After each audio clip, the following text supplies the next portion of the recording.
살든 간에 사람은 반드시 한번 죽게 돼 있는데, 이 죽음이라는 문제는 우리 인생 모두에게 주어진 공통 운명이라고 할 수 있습니다.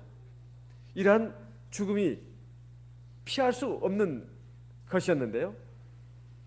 그리고 죽음 뒤에 어떤 세계가 있는가? 죽으면 아무것도 없다. 죽으면 안개처럼 사라지는 것이고 이슬처럼 없어지는 것이다. 이렇게 많은 사람들이 생각을 했습니다. 그렇지만 죽음은 죽음으로 끝나지 않고 영원한 삶의 세계가 있다는 것을 가르쳐준 사람이 있습니다. 심지어는 인생의 최대의 비극이라고 할 수 있는 그 죽음마저도 극복하고 산채로 저 영원한 세계로 들어간 사람이 있습니다. 성경에는 두 사람이 나오는데요, 한 사람은 에녹이고 또 한 사람은 엘리야입니다. 히브리서 11장 5절 말씀을 보겠습니다. 같이 읽겠습니다. 히브리서 11장 5절. 히브리서 11장 5절 같이 읽겠습니다. 믿음으로 에녹은 죽음을 보지 않고 옮기었으니 하나님이 저를 옮기심으로 다시 보이지 아니하니라. 저는 옮기우기 전에 하나님을 기쁘시게 하는 자라는 증거를 받았느니라. 여기에 보게 되면 믿음의 영웅 가운데 에녹이라는 사람을 소개하고 있습니다. 에녹, 아담의 7세손입니다. 아담의 7세손. 그런데 그는 죽음을 보지 않고 옮겼다. 에녹의 일생이 특별히 좀 주목해야 될 부분이 뭔가 하면은 바로 죽음을 보지 않고 옮겼다는 겁니다. 죽음을 보지 않고 옮겼다. 에녹 당시의 사람들은 대체 얼마나 살았을까요? 오늘날처럼 뭐 80세, 90세, 길면 100세 이 정도 살았을까요? 아닙니다. 아담만 하더라도 정말 상상도 없을 만큼 정말 오래 살았습니다. 성경에 보게 되면 아담의 연수에 대해서 나오는데요, 930살을 살았습니다. 930살. 그리고 가인이 죽인 아벨을 대신해 가지고 또 후계자로 주신 셋이라고 하는 사람은 912살을 살았습니다. 912세. 그리고 에노스는 905세. 905세. 게난이라고 하는 사람은 910세. 마할랄엘이 900세에 조금 못 미쳤습니다. 5년 못 미쳐가지고 895세. 뭐 5년 그까짓 거 뭐 그냥 아무것도 아니지 않습니까? 야렛이라고 하는 사람은 962세입니다. 962세. 이것은 거의 영혼에 가까운 연수입니다. 사람이 90살만 살아도 와유 오래 사셨네요. 속에서도 아이고 오래 사셨네요 이런 말이 나오죠. 100세 그러면 깜짝 놀랍니다. 드문 일이죠. 그런데 에녹 이전에 6대조까지가 거의 900살 이상을 살았습니다. 이것은 거의 1000년에 가까운 세월이에요. 우리 과거에 조선 왕조 500년이라고 하는데요, 한 왕조가 지나고 또 다른 왕조가 시작돼서 그 왕조가 거의 끝날 때쯤 되는 어마어마한 그 장관 세월입니다. 거의 영원에 가까운 엄청난 세월을 이 사람들이 살았는데 에녹은 365세를 살았다고 나옵니다. 365세. 300년을 살아도 이건 보통 세월이 아니죠. 그런데 모든 그 당시의 사람들이 거의 900세 이상을 살았는데 한결같이 다 죽었다는 겁니다. 이것은 하나님이 원래 사람을 만드실 때 영원히 살 수 있는 존재로 만들었다는 걸 말합니다. 죽음을 맛보지 않고 영원히 살 수 있는, 하나님을 경외하고 하나님의 말씀 안에서 산다면 사람은 영원히 살 수 있는 존재로 지음받았다는 겁니다. 그런데 인간은 불행하게도 하나님을 경외하지 않고 하나님 말씀을 어겼습니다. 그래서 범죄자가 되었습니다. 그러면 하나님 마땅히 그 죄에 대한 대가로서 당장 죽이셔야 되는데 그렇게 하지 않았습니다. 너는 흙이니 흙으로 돌아가리라 주님이 말씀하시고 에덴 동산 쫓아나시긴 했지만은 금방 죽이시지 않고 무려 1000년에 가까운 세월을 살게 하셨다는 겁니다. 이것은 하나님께서 인간을 향한 긍휼이 얼마나 큰 것인가. 그리고 또 그 당시 이제 죄인으로 시작된 인간의 역사가 하나님의 크나큰 긍휼과 자비 가운데서 최적의 자연환경, 지구 환경을 받으면서 그렇게 오래 살 수 있었던 것이 아닌가, 이렇게 생각할 수가 있습니다. 그런데 인간의 죄악이 점점점 관영해지고 도대체 이렇게 해가지고서는 이 세상은 지옥이 되고 아수라장이 되겠구나, 하나님은 판단하시고 이제 심판을 예고하십니다. 그 심판은 에녹의 증손인 노아 시대에 이제 본격적으로 내려졌는데요. 사람의 연수는 이제 120년이 될 것이다. 인류의 생존이 앞으로 120년밖에 안 남았다. 노아는 내 말을 쫓아서 구원의 방주를 지어라. 그것이 바로 에녹의 증손 노아 시대에 이제 일어난 일입니다. 노아 시대에 일어난 일이다 이 말이에요. 그리고 에녹이 낳은 자식 무드셀라 65세에 아들을 낳았는데, 그 무드셀라가 창을 던지는 사람이라는 뜻입니다. 하나님은 에녹의 아들 무드셀라를 통해서 하나님의 심판을 또 예고했다고 할 수 있습니다. 그리고 그의 아들 무드셀라가 죽는 해에 노아의 홍수의 심판이 내려진 것으로 많은 학자들이 보고 있습니다.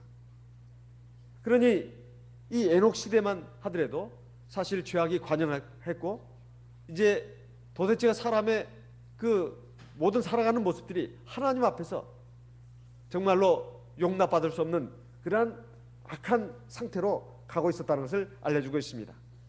그런데 에녹이 죽음을 맛보지 않고 하나님 나라로 들어갔다, 이것을 우리에게 보여주시면서 사람의 삶이라고 하는 것이 결코 태어나가지고 이 세상을 사는 것으로 끝나지 않고 영원한 삶의 세계가 있다고 하는 것을 에녹의 삶을 통해서 우리에게 보여줬습니다.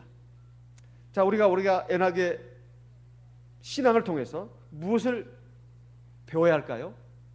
그것은 바로 하나님을 믿는 신앙으로 이 세상을 살면 우리가 죽음을 맛보지 않고 영원한 하나님 나라로 들어갈 수 있다는 것입니다. 이것을 우리에게 하나님은 가르쳐 주셨다, 이런 말씀입니다. 육체의 죽음이 전부가 아니라 영원한 생명의 나라가 또 있다 하는 것을 주님께서 우리에게 가르쳐 주셨다는 겁니다. 그래서 여기에서 히브리서 11장 5절에서 에녹은 죽음을 보지 않고 옮겼다고 나와 있습니다. 대체 어디로 갔다는 말일까요? 여기는 말씀이 나와 있지 않습니다. 죽음을 보지 않고 옮겼는데 어디로 갔는지 여기에 나와 있지 않습니다. 하나님이 저를 옮기심으로 다시 보이지 아니하니라. 이 세상에서 보이지 않았다는 뜻입니다. 그러면 어딘가 다른 세계로 갔다는 것이죠. 골로새서 1장 13절 말씀을 보겠습니다. 골로새서 1장 13절 우리 같이 읽겠습니다. 골로새서 1장 13절 같이 읽겠습니다. 그가 우리를 흑암의 권세에서 건져내사 그의 사랑의 아들의 나라로 옮기셨으니, 여기에 보게 되면 주 예수께서 우리를 흑암의 권세, 마귀의 권세, 죄악의 권세에서 건져내 가지고 주 예수의 나라로 옮기셨다. 하나님께서 그렇게 하셨다는 겁니다. 하나님의 나라로 옮기셨다, 이런 뜻입니다. 이것은 이 세상을 사는 동안에 이 세상, 죄악 세상만 있는 것이 아니라 하나님의 영적인 천국이 있다는 것을 보여주고 있습니다. 또 요한복음 5장 24절에 보면 옮기셨다는 말씀이 또 나옵니다. 요한복음 5장 24절 말씀을 찾아서 읽겠습니다. 요한복음 5장 24절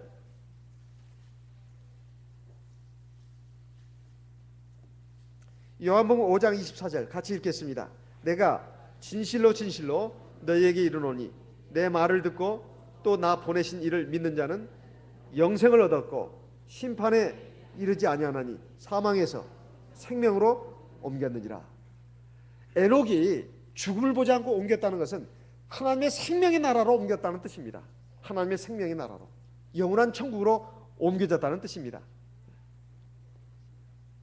그래서 이 에녹은 이 세상의 삶이 인간에게 전부가 아니고 영원한 천국이 있다는 것을 우리에게 가르쳐 줬는데, 에녹 말고 또 한 사람 믿음의 영웅 엘리야도 죽음을 맛보지 않고 하나님 나라로 옮긴 것으로 열왕기하 2장에 보면 나옵니다. 그의 뒤를 이어서 엘리사가 이제 하나님의 일을 맡게 됐는데, 엘리사의 제자들이 우리가 스승의 시신을 찾아야 되겠습니다 했을 때, 가지 마라. 너희가 찾으러 가도 헛수고다. 왜냐하면 엘리야가 불수레와 불병거를 타고 하늘로 올라가는 모습을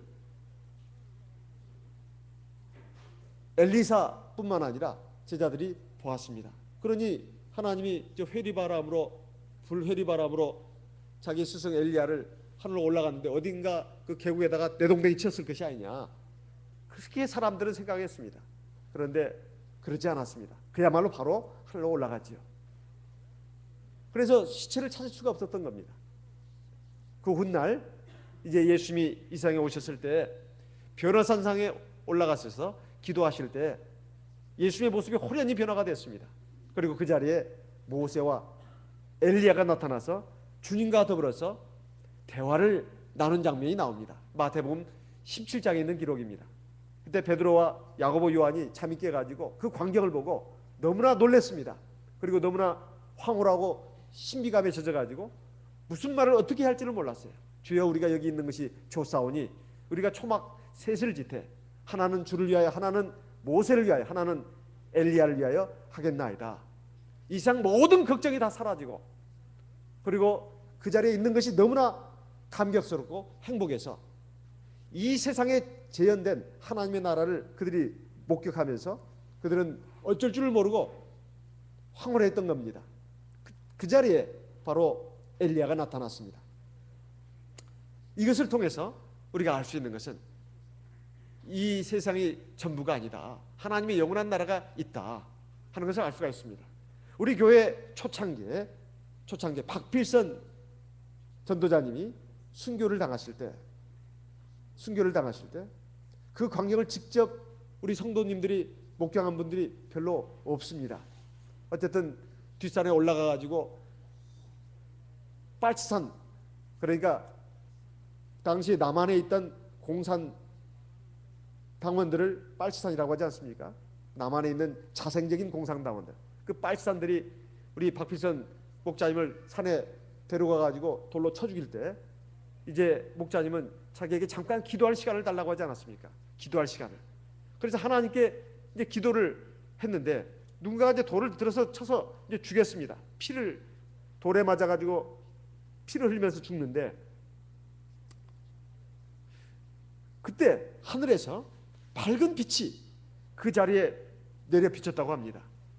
그리고 하얀 옷을 입은 천사들이 공중에 나타났다는 거예요. 그 광경을 이 대방교에 있는 어떤 모치님이 잠시 밖으로 나왔다가 그 광경을 봤다는 겁니다. 자기는 당시 우리 교회에 아직 들어오지 않을 때라고 했습니다. 그런데 하늘에서 밝은 빛이 그 자리를 비추면서, 그리고 하얀 옷을 입은 천사들이 공중에 있는 것을 보셨다는 겁니다. 그분이 누군가는 여러분들이 한번 찾아보시기 바랍니다. 대방교 안에 계시니까요. 지금 생존해 계십니다. 너무 신기했다는 거예요. 그 광경을 자기가 똑똑히 봤다는 겁니다. 그리고 그 후에 박필선 목자님의 그 시신을 찾으려고 했지만 찾을 수가 없었다는 거예요. 여러분, 사람이 육체의 죽음을 맛보지 않고 하나님 나라로 가든 육체의 죽음을 맛보든 그것이 중요한 것이 아니라 우리가 영원한 하나님 나라에 들어가는 것이 정말 중요한 겁니다.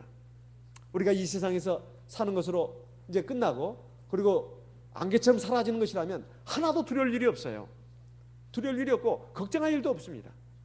그러나 우리에게는 영원한 하나님 나라가 있다는 것, 그리고 그 반대의 세계도 있다는 것을 우리에게 가르쳐 주셨습니다. 우리에게 주신 성령을 통해서 이 세상의 육체로 물질로 되어 있는 것이 아니라 그것만 되는 것이 아니라 영적인 세계가 있다, 하나님의 영원한 나라가 있다 하는 것을 우리에게 가르쳐주고 있습니다.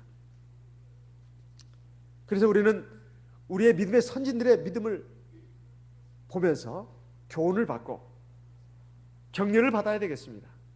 우리가 이 세상을 살면서도 정말 믿음으로 살고 하나님의 말씀에 담긴 그 약속이 생명의 약속인 것을 믿고 그 나라를 바라보면서 우리가 믿음으로 살아야 되겠습니다. 여기 에녹을 보게 되면 에녹은 죽음을 보지 않고 옮겼다, 하나님이 저를 옮기심으로 다시 보이지 않았다고 되어 있습니다. 그리고 히브리서 5장 후반부에 보게 되면 저는 옮기기 전에 하나님을 기쁘시게 하는 자라는 증거를 받았다, 이렇게 되어 있습니다. 그가 죽음을 보지 않고 하나님 나라를 봤다. 얼마나 신기한가, 정말 놀랍다. 그런데 그가 어떻게 해서 그렇게 됐는가, 여기에 대해서 관심을 가지라는 겁니다. 하나님은 지금 오늘 저와 여러분에게 여기에 대한 관심을 가지라는 겁니다. 왜 그가 죽음을 맛보지 않고 영원한 하나님 나라로 갔는가, 직행으로 갔는가. 중간에 어떤 역을 거쳐서 간 게 아닙니다. 직통으로 갔습니다. 그것은 다른 데 있는 이유가 있는 것이 아니라 그가 하늘나라로 옮기기 전에 하나님을 기쁘시게 하는 자라고 하는 증거를 받았다는 겁니다. 도대체 무엇이 에녹에게 있었기에 하나님을 기쁘시게 하는 증거를 받았을까요? 너는 나를 참 기쁘게 하는 사람이다. 너는 나를 참 기쁘게 하는 사람이다. 그러니까 모든 사람들이 다 경험하는 그 죽음을 겪지 않고 경험하지 않고 하나님 나라로 갔냐 이 말입니다. 창세기 5장을 보겠습니다. 창세기 5장 21절에서 24절 말씀을 보겠습니다. 창세기 5장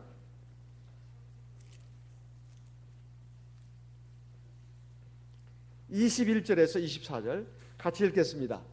창세기 5장 21절에서 24절. 에녹은 65세에 무드셀라를 낳았고 무드셀라를 낳은 후 300년을 하나님과 동행하며 자녀를 낳았으며 그가 365세를 향수하였더라. 에녹이 하나님과 동행하더니 하나님이 그를 데려가심으로 세상에 있지 아니했더라. 에녹에 관한 기사는 여기 창세기 5장 그리고 아까 읽은 히브리서 11장 5절 그리고 마지막으로 유다서에 있습니다. 유다서 이 세 구절에 있는데 다 기록이 짧습니다. 그런데 대체로 여기에 기록이 제일 긴 것으로 나오는데 에녹의 일생을 가만히 보게 되면 에녹은 65세에 무드셀라를 낳았다는 겁니다. 오늘 우리의 나이 관념으로 본다면 굉장히 늦게 낳은 겁니다. 그런데 그전에는 아이를 안 낳았나? 그렇게 상상해서도 안 됩니다. 그전에 애들을 낳았다고 봐야 합니다. 낳았을 수도 있다. 이렇게 이거 어디까지나 가정이니까 낳았다가 단정 지을 수는 없지만 65세에 가서 꼭 아들을 낳았다고 볼 수는 없습니다. 하지만 무드셀라를 낳은 그 시점을 기점으로 해가지고 그가 하나님과 동행하게 됐다는 겁니다. 그 전에 아이를 낳을 수도 있고 안 낳을 수도 있습니다. 그런데 무드셀라를 낳는 무드셀라가 장남일 수도 있고 아니면 몇 번째 아들일 수도 있습니다. 어쨌든 무드셀라를 낳는 그것이 이 에녹에게 있어서는 아주 큰 하나님의 역사를 체험하는 그런 순간이었다 이 말이에요. 저는 상상해 봅니다. 이 무드셀라를 낳을 때 어떤 하나님의 특별한 역사를 경험하지 않았냐. 하나님 아기가 거꾸로 있었는데 도저히 나올 수가 없었다. 옛날에는 제왕절개가 할 수가 없었잖아요. 칼 가지고 이렇게 뭐 해서 낳을 수도 없지 않습니까? 그러니 이 당시에 아마 애를 낳다가 죽는 사람들도 굉장히 많았을 겁니다. 이 무드셀라를 낳을 때 아주 사람의 생사를 넘나드는 어떤 엄청난 일을 경험했거나 아니면 무드셀라를 낳아가지고 키우면서 어떤 하나님의 놀라운 권능을 체험했거나 그러면서 아 내가 이렇게 살아면 안 된다. 아마 자기 생에 대한 각성을 가지게 됐는지도 모릅니다. 아니면 무드셀라를 낳고 보니까 그전까지는 그걸 못 느꼈습니다. 갑자기 생에 대한 허무감이 오는 겁니다. 대체 사람이 사는 게 뭐냐? 이렇게 자식 낳고 키우다가 결국 죽는단 말이냐? 이제 에녹이 갑자기 그런 생각이 들 수도 있다는 말이에요. 어쨌든 하나님을 경외하는 신앙을 가지고 있는 사람이었기 때문에 인생을 보는 눈이 남달랐을 수도 있습니다. 내가 이렇게 살아서는 안 돼. 사람이 사는 것이 먹고 자고 배설하고 생식하고 애 낳고 키우고 뒤치다거리하고 결국 이렇게 살다가 가는 것이 인생이란 말인가? 생에 대한 근본적인 자각, 이것을 가지고 각성이 일어나 가지고 하나님을 내가 경외해야 되겠다. 인생의 모든 생명이 하나님으로부터 왔고 세상의 모든 것이 하나님이 만드시고 하나님이 주시는 것이다. 하나님을 떠나서는 사실 아무것도 아니고 이 세상의 삶이라고 하는 것은 아무리 오래 살아도 허무한 밖에는 없다. 이것을 깨달을 수도 있었다는 것입니다. 그런데 그것이 구체적으로 나와 있지는 않습니다. 어쨌든 그가 무드셀라를 낳은 후에 그는 내가 하나님과 함께 동행해야 되겠다, 이런 결심을 하고 그것을 실천에 옮겼다는 것입니다. 24절에 보게 되면 에녹이 하나님과 동행하더니 하나님이 그를 데려가심으로 세상에 있지 아니하니라. 히브리서 11장 5절에 있는 말씀과 같은 말씀이 나옵니다. 에녹이 하나님과 동행했다고 나옵니다. 이것이 에녹의 일생에 있어서 우리가 주목해야 될 부분이라는 겁니다. 하나님과 동행했다는 겁니다. 그 전에도 그 후에도 사실 하나님과 동행한 사람들이 왜 없었겠습니까? 그런데 유별나게 에녹은 하나님과 동행했다는 것을 반드시 소개를 해야 되겠다고 하나님은 이렇게 작정하시고 여기에 기록하신 것입니다. 믿음의 많은 영웅들이 나옵니다. 성경에 보면 그들이 하나님과 동행을 하지 않았을까요? 했습니다. 그런데 유별나게 에녹은 하나님과 동행했다고 나옵니다. 이것은 하루 20시간 전 시간을, 그리고 하루가 아닙니다. 이틀이 아닙니다. 1년이 아닙니다. 무려 300년 동안 하나님과 동행했다고 나옵니다. 그러면서 또 자녀를 낳았다고 나와요. 그러니까 하나님과 동행했다는 이 말의 의미가 사실 우리가 굉장히 관심을 가지고 봐야 된다는 것입니다.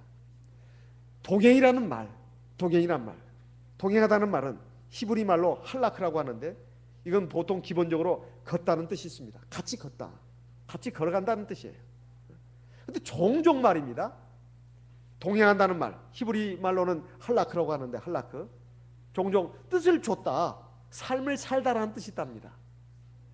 동행하다는 말이 뜻을 줬다, 삶을 살다 합친다면 뜻을 좇아서 삶을 산다는 뜻입니다.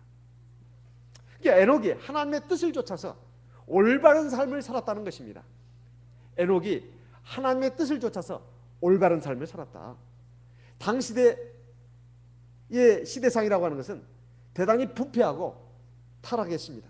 그럼에도 불구하고 에녹은 의연하게 그 부패하고 타락한 시대에 동화되지 않고 물들지 않고 하나님 앞에서 하나님과 교제하면서 성결의 삶을 산 빛나는 별이었다는 뜻입니다.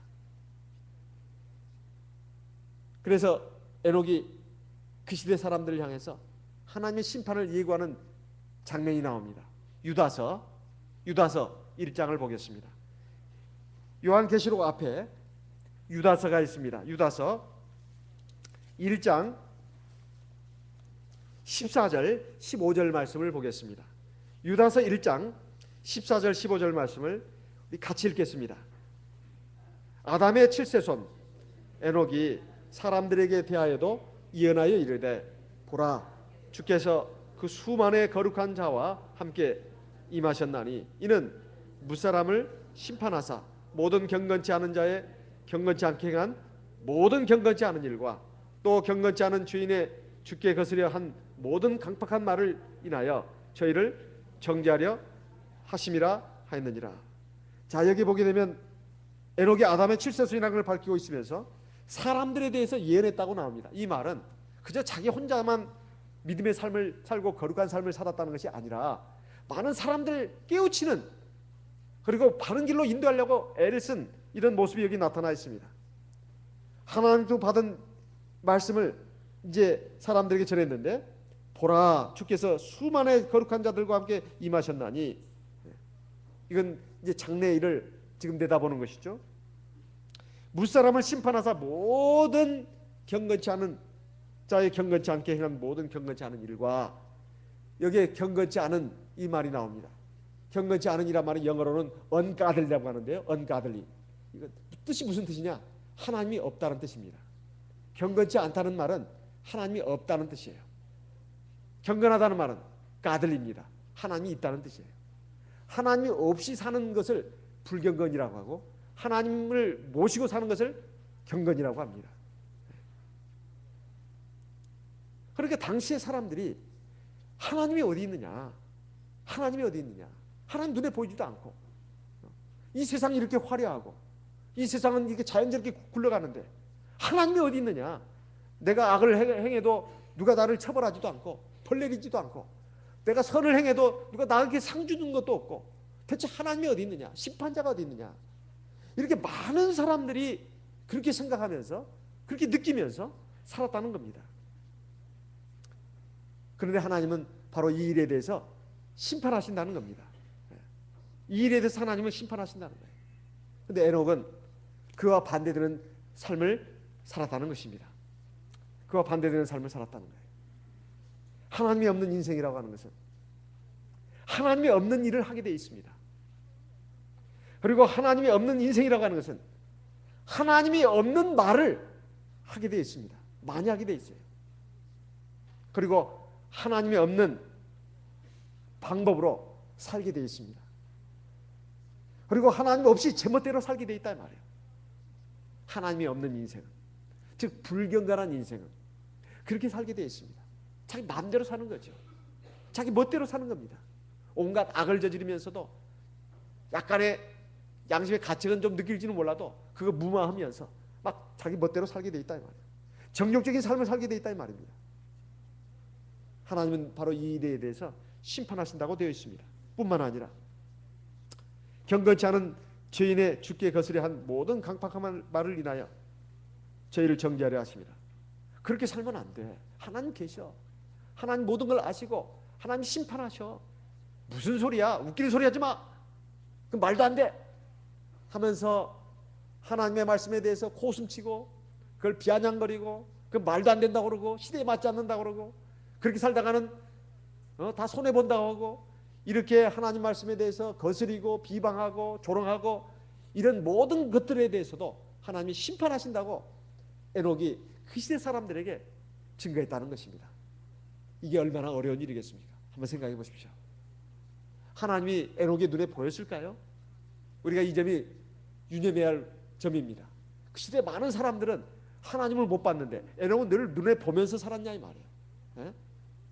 에녹의 눈에 하나님이 늘 보였을까요? 환상 가운데서라도 에녹아 내가 여기 있다. 예 하나님 거기 계셔요? 음성이라도 말이야.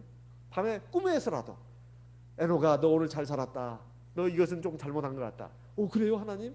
이 꿈에서라도 나타나가지고 뭐 에녹이 지금 눈에 보였냐 이 말입니다. 그랬을 리가 있을까요? 없죠. 그러면 에녹을 갖다가 여기다 소개할 이유가 어디가 있겠습니까? 믿음으로 산다는 것은 눈에 지금 안 보인다는 것입니다. 안 보이지만 눈에 보이는 것처럼 실제로 살아계신 것을 확실히 알고 인정하고 그리고 나가는 것을 믿음이라고 하지 않습니까? 그래서 히브리서 11장 5절 다음에 바로 이어지는 말씀이 그 유명한 말씀이 아닙니까? 믿음이 없이는 기쁘시게 못하나니 하나님께 나가는 자는 그가 계신 것과 그가 자기를 찾는 자들에게 상 주신 있음을 믿어야 할지니라. 이 히브리서 11장의 정말로 핵심되는 이 말씀이 누구 뒤에 나오느냐? 에녹 뒤에 나오는 겁니다. 에녹 뒤에. 에? 히브리서 11장은 믿음의 영웅들의 장이라고 말합니다. 그런데 많은 믿음의 영웅들 가운데서 유독 에녹 다음에 그 말씀을 집어넣었다 이 말이에요. 이것은 간단한 일이 아닙니다. 그냥 가볍게 넘길 일이 아니다 이 말이에요. 에녹이 어느 순간에는 믿음으로 살고 어느 순간에는 믿음이 없어져 가지고 방황하고 세상 사람처럼 살고 그러지 않았다는 겁니다. 에녹은 늘 하나님을 의식하면서 살았다는 거예요. 그러니 이 에녹의 신앙이라는 것이 얼마나 대단하냐 이 말이에요. 우리도 어떤 데 보면 참 신앙이 같을 때가 있습니다. 내 자신을 볼 때 여러분도 아마 자부할 겁니다. 아, 내가 그래도 믿음이 있는 사람 같아. 하나님을 의식하니까. 그래도 내가 기도할 때 그래도 하나님 약간 의식하면서 기도하거든. 내가 기도 소리가 크냐 작냐 옆 사람 의식하면서 기도하는 게 아니라 내가 하나님 정말 앞에 왔다고 생각하고 기도한단 말이야. 그리고 내가 교회를 또 믿음 가지고 나왔거든. 그래서 하나님 앞에 내가 오늘 하나님 만나러 간다. 참 기쁘다. 감사하다. 오늘 하나님이 나에게 주시는 생명의 양식을 내가 맛있게 먹어야지. 배부르게 먹어야지. 그리고 우리 주 안에서 우리 형제들과 함께 사랑의 교제를 해야지. 연합해야지. 내가 오늘 하나님 앞에서 기뻐하시는 일을 그래도 한 가지는 내가 해야지. 이런 마음을 가지고 올 때 그건 믿음이 아니고서는 어떻게 그런 마음을 가지겠냐 이 말이에요. 그런데 우리가 하나님을 잊어버릴 때가 얼마나 많습니까? 내가 좋지 않은 일을 당했을 때 막 성질이 납니다. 화도 납니다. 그러면서 막 그동안 그런 말도 다 안 해봤는데 막 쏟아놓는다 이 말이죠. 내가 화를 못 이겨가지고. 그리고 죄악의 유혹을 받을 때 그 마음의 영향을 받아가지고 더러운 생각이 일어나고, 그리고 죄에 대한 충동도 일어나고. 그런데 하나님을 의식한다면 그것을 이러면 안 돼. 이건 죄악의 유혹이야. 마귀의 시험이야. 하면서 물리친 적도 있지만은 아이고 이거 참 죄악의 유혹이 참 달콤하네. 이렇게 생각하면서 거기에 젖어들기도 하고. 그리고 하나님 없이 그냥 내 힘으로 세상을 사는 경우도 얼마나 많냐 이 말이에요. 일을 하면서도 이건 내 힘과 지혜로 하는 것이지 하나님이 뭐 함께 하셔서 하는 건가? 꼭 뭐 하나님 의지할 필요가 있어? 그냥 중요한 일이나 어려운 일이나 내 힘으로 안 되는 거 이거나 하나님 앞에 내놓고 내가 부탁을 해야지. 뭐 하나님도 바쁘신데 세상 인류가 60억이 넘는데 그 가운데 하나님 백성들이 얼마나 많아. 이 사람도 이렇게 말하고 이거 해달라고 그러고 저 사람도 해달라고. 하나님 나는 귀찮게 하고 싶지 않아. 나는 하나님 성가시게 하고 싶지 않아. 하나님도 성가셔야 하는 분이야. 그러니 내가 그냥 꼭 필요할 때만 내가 하나님께 내가 용건만 얘기하지 나는 하나님 귀찮게 하고 싶은 사람이 아니야. 이게 자기 식으로 생각하는 거죠. 이렇게 삶 때가 얼마나 많냐 이 말이에요. 근데 에녹은 그렇게 살지 않았다는 겁니다. 에녹은 그렇게 살지 않았다는 거예요. 늘 하나님과 함께 동행했다는 겁니다. 그럼 하나님과 동행한다는 게 뭘까요? 하나님의 뜻을 쫓아 살았다. 아까 말씀을 드렸습니다. 근데 그 전에 생각해야 될 거, 하나님이 살아계시는 것을 늘 인정하는 것, 그를 의식하고 인식하고 그걸 인정하면서 사는 것, 이것이 바로 동행의 첫 번째 의미입니다. 하나님이 늘 살아서 나를 지켜보고 있고 내 삶을 주관하고 있고 인도하고 있다. 이것을 알고 인식하고 나가는 것, 이것이 첫 번째 중요한 의미입니다. 그것이 없이 어찌 하나님과 함께 동행한다고 말할 수 있습니까? 하나님이 지금 살아계셔서 나를 지켜보시고 나와 함께 하시고 인도하시는 것을 내가 알지도 못하는데, 인정하지도 않는데, 그걸 믿지도 못하는데, 그걸 의식도 않는데 어찌 하나님과 동행하겠냐 이 말이에요. 그러나 주님은 오늘 우리에게 성령을 주셔가지고 세상 끝날까지 함께 하시고 영원토록 동행하시겠다고 말씀하셨습니다. 마태복음 28장을 보겠습니다. 마태복음 28장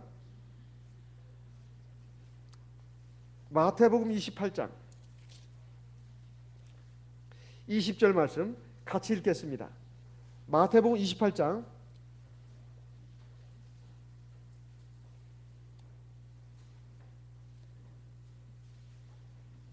20절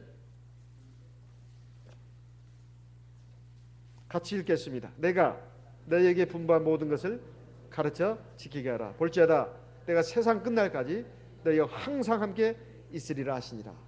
고린도후서 13장에 보게 되면 주가 네 안에 계신 것을 네가 스스로 알지 못하느냐, 그걸 알지 못한다면 너는 버리운 자니라, 이렇게 말씀하지 않았습니까? 요한일서 3장에도 이런 말씀이 있습니다. 요한일서 3장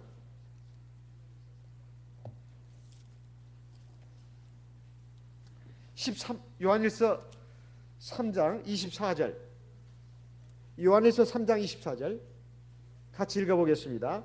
그의 계명들을 지키는 자는 주 안에 거하고 주는 저 안에 거하시나니 우리에게 주신 성령으로 말미암아 그가 우리 안에 거하시는 줄을 우리가 아느니라. 요한일서 4장 13절도 읽겠습니다. 요한일서 4장 13절 같이 읽겠습니다. 그의 성령을 우리에게 주심으로 우리가 그 안에 거하고 그가 우리 안에 거하시는 줄을 아느니라. 이 말씀을 보게 되면 우리 주님께서 우리에게 성령을 주셔가지고 우리 안에 거하신다고 말씀하고 있습니다. 주님은 하늘로 승천하시면서 내가 세상 끝날까지 너희와 항상 함께 있다고 했습니다. 요한복음 14장에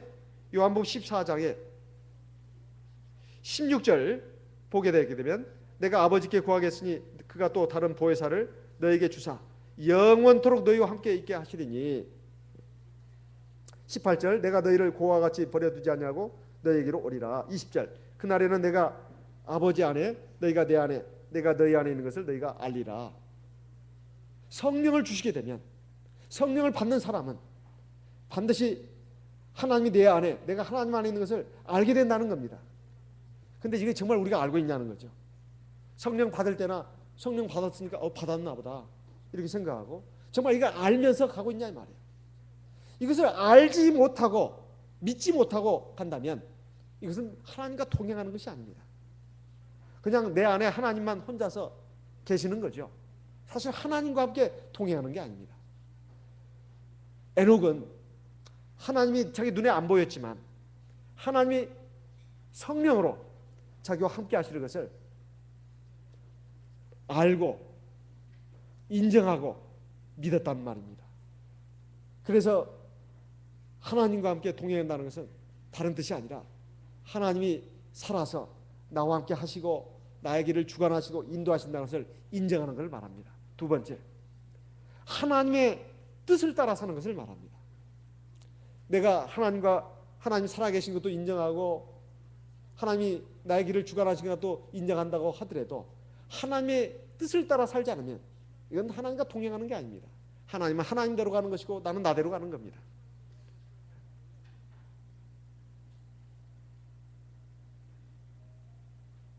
사람들이 한 집안에 살더라도 그 뜻이 서로 다르면 그건 동행이라고 할 수 없습니다. 또 친구가 서로 교제하면서 뜻이 다르면 이건 친구가 아닙니다. 지금은 이북에서 쓰는 말이 돼가지고 우리가 잘 쓰지 않습니다만 옛날 어렸을 때는 동무란 말을 썼습니다. 동무 무슨 뜻일까요? 같이 힘쓰는 사람 아니에요? 같은 뜻을 갖고 있는 사람은 동지라고 하죠. 동무 같이 함께하고 뜻을 같이 하고 같은 방향으로 가는 사람을 동무라고 합니다. 우리는 지금 친구란 말로 바꿔서 씁니다. 우리에게는 사실 각자 자기의 뜻이 있습니다. 우리는 각자 천성적으로 다 자기 뜻대로 되기를 원합니다. 말은 여러 가지로 하지만은 사실 내 뜻대로 안 될 때 우리는 기분이 나쁩니다. 그리고 괴롭습니다. 슬픕니다. 또 불편합니다. 심지어는 하나님마저도 내 뜻대로 해주시기를 원한다 이 말이에요. 그렇지만은 우리 주님은 그렇지 않으셨습니다. 어떻게 하셨습니까? 십자가의 그 고난을 당하시기 전에 겟세마네 동산에서 밤이 새도록 기도하셨는데 그 기도의 내용이 뭘까요? 밤이 새도록 기도한 내용이 뭡니까? 자기 뜻을 무너뜨리는 것이었습니다. 그리고 하나님의 뜻을 받게 해달라는 것이었어요. 아버지여 할 수만 있다면 이 잔이 내게서 물러가게 하여 주시옵소서. 이건 자기 뜻입니다. 인간이라면 누구나 다 고통받기 싫어하고 괴로움 당하기 싫어합니다. 슬프고 억울한 일을 당하기 싫어한다 이 말이에요. 그런데 주 예수님은 그렇게 기도하지 않았습니다. 할 수만 있다면 아버지 이 잔이 내게서 물러가게 하여 주시옵소서. 그러나 내 원대로 마옵시고 아버지의 뜻대로 되기를 원합니다. 우리는 정말 이런 기도를 하고 있습니까? 우리는 살아가면서 모든 것이 다 나한테 기준이 맞춰져야 합니다. 그래서 하나님마저도 내 욕구를 충족시켜줘야 된다 이 말이에요. 내 뜻을 이루어줘야 합니다. 내 뜻을 맞지 않는 하나님은 필요가 없다 이 말이에요. 내 욕심, 내 기대, 내 욕망 이것을 이루어지지 않는 하나님은 필요 없는 존재다 이 말이에요. 이런 식으로 생각하는 그 신앙이 과연 하나님과 함께 동행하는 신앙이냐 이 말이에요. 우리가 하나님 앞에 나와서 기도할 때 우리는 우리 예배 첫 번째 그 찬송에서 불렀듯이 내가 내 주님 앞에 모든 것을 바치고, 물질을 말하는 게 아닙니다. 산제사를 드린다고 하는 것은 머리끝에서 발끝까지 온몸을 주의 제단불 앞에 바치는 걸 말합니다. 하나님 말씀대로 나를 처리해 주십시오. 나를 요리해 주십시오. 처치해 주십시오. 이 말입니다. 하나님의 말씀으로, 성령의 능력으로 나를 개조해 주십시오. 이런 뜻이거든요. 그런데 우리는 그렇게 하지 않습니다. 하나님의 말씀, 아무리 하나님의 말씀이라도 내 성질이 안 맞으면 안 되는 겁니다. 내 기분이 안 맞으면 안 되는 거예요.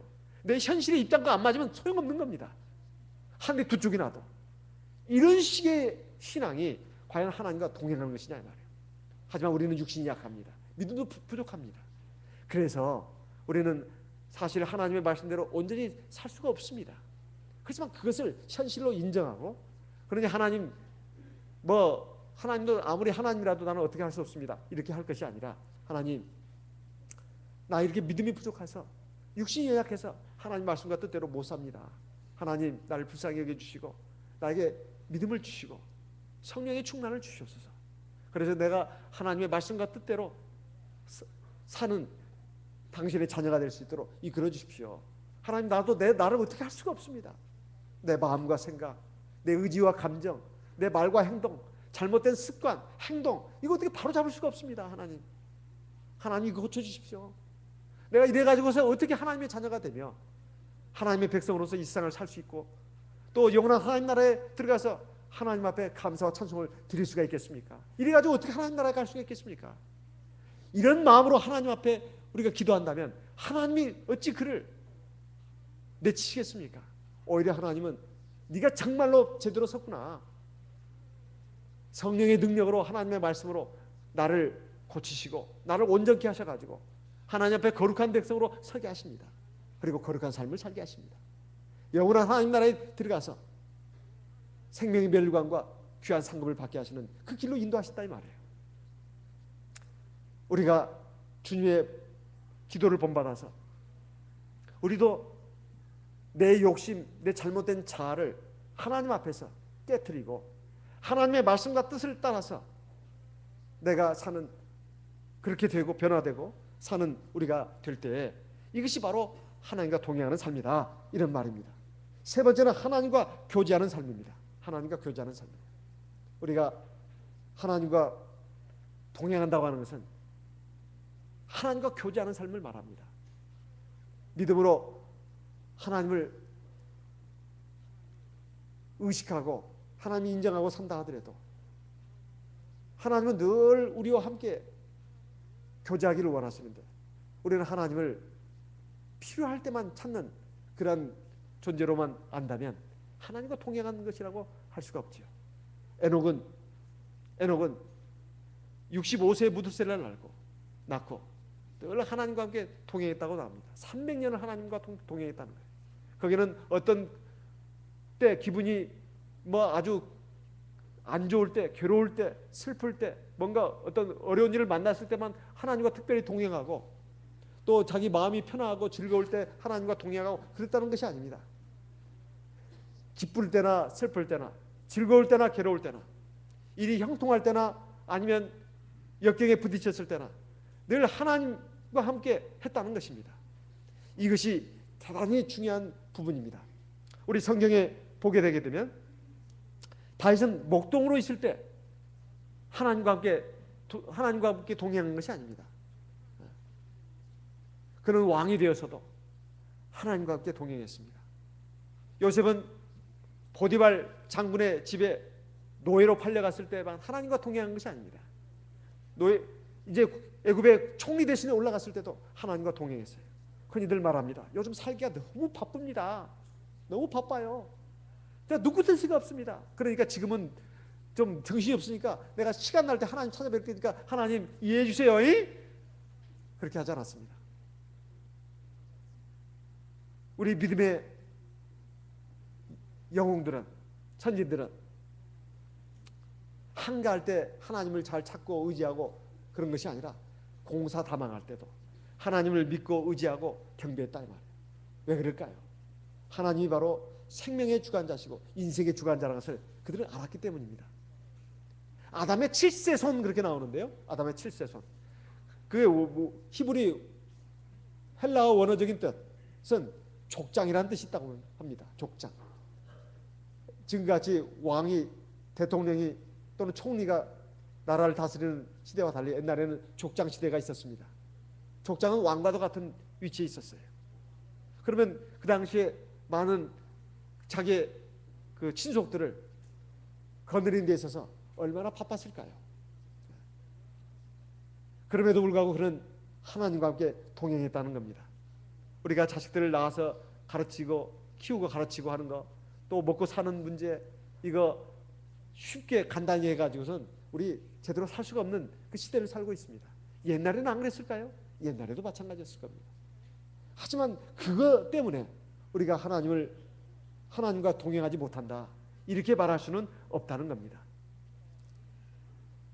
미국에 가게 되면 교회 안 나오는 사람들도 교회를 나온다고 하더라고요. 여러분 들어보셨어요?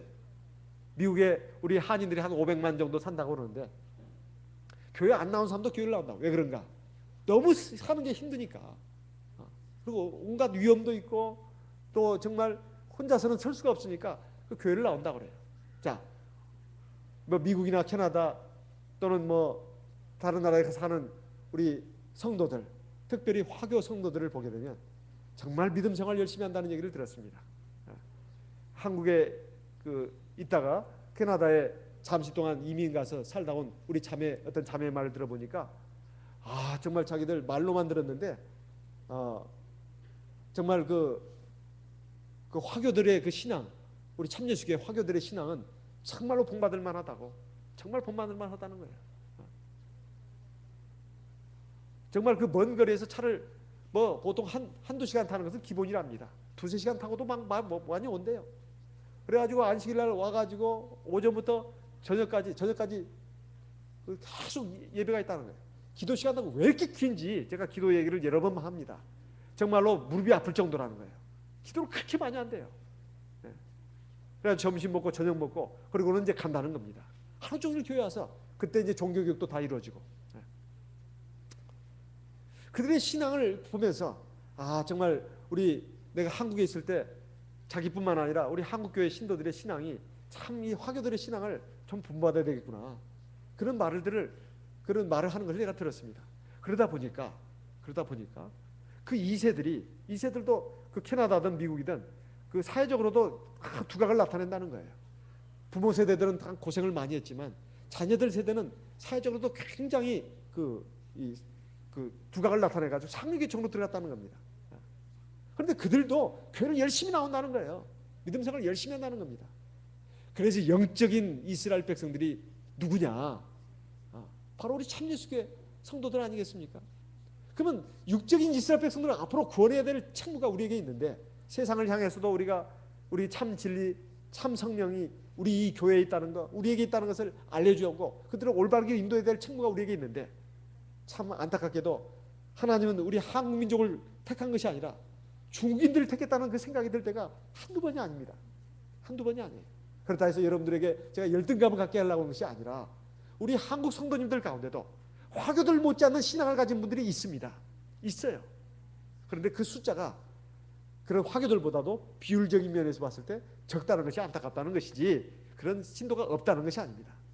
대체로 우리가 그들보다 평균적으로 봤을 때 정말 우리가 좀 더 그들의 신앙을 본받아야 된다, 이런 뜻에서 말씀드립니다. 하나님과 동행하면 손해를 보고 더 어려워지는 것이 아니라 오히려 신앙적으로도 바로 설 뿐만 아니라 하나님이 그 사람의 그 삶도 하나님께서 함께 하셔가지고 하나님 안에서 형통하게끔 이끌어 주신다는 겁니다. 우리가 믿음을 가져야 되겠습니다. 이런 믿음을 가지고 갈 때 우리는 정말로 영원한 하나님 나라에 들어가는, 생명의 나라에 들어가는 그 하나님의 백성으로서의 그 삶을 우리가 누릴 수가 있습니다. 우리 다 같이 에녹의 신앙을 우리가 본받아야 되겠습니다. 이렇게 됐을 때 우리도 하나님 나라에 들어가서 하나님 나라의 생명책에 우리의 이름이 기록된 것을 확인하면서 하나님께 감사와 찬송과 영광을 돌릴 수 있을 줄 믿습니다. 다 같이 묵도하겠습니다.